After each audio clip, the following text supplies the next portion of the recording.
Now, Australia's top spy chief has issued a grim warning about rising threats to the nation's security. In his annual address overnight, ASIO Director General Mike Burgess revealed that authorities recently thwarted several plots by hostile foreign regimes to assassinate or injure critics in Australia. The intelligence agency is also warning of worsening anti-Semitic attacks, and alarmingly, it fully expects foreign nations will likely attempt to meddle in the upcoming federal election.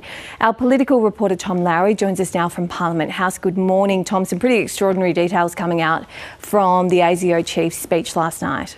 Yeah, good morning, Bridget. Mike Burgess described a number of situations in his speech where foreign governments have targeted Australians in Australia who've been critical of those foreign governments, essentially targeting foreign critics abroad. These people might be activists, they might be journalists. In some cases, they are just ordinary citizens. In one situation, he described a country tried to lure a human rights activist overseas where they would be killed in a situation that would then be made to look like an accident. Mike Burgess was fiercely critical of these actions by these foreign governments, describing them essentially as an attack on Australia's sovereignty. Here's a bit of what he had to say on this during that speech last night.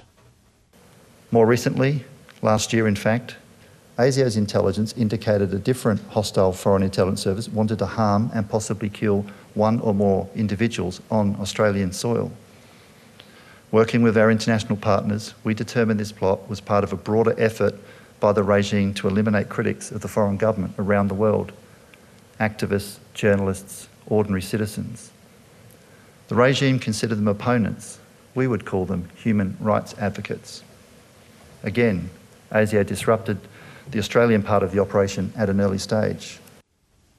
Now, Mike Burgess also spoke on some other ongoing threats too, pointing in particular to foreign interference, particularly with a federal election looming. He expects it is likely that some foreign countries will try and meddle in that looming election. Another issue he pointed to was anti-Semitism, something that is still of concern to ASIO. Mike Burgess says he's concerned that that threat hasn't plateaued as yet. He does expect, or he fears at least, that anti-Semitic attacks will continue for some time.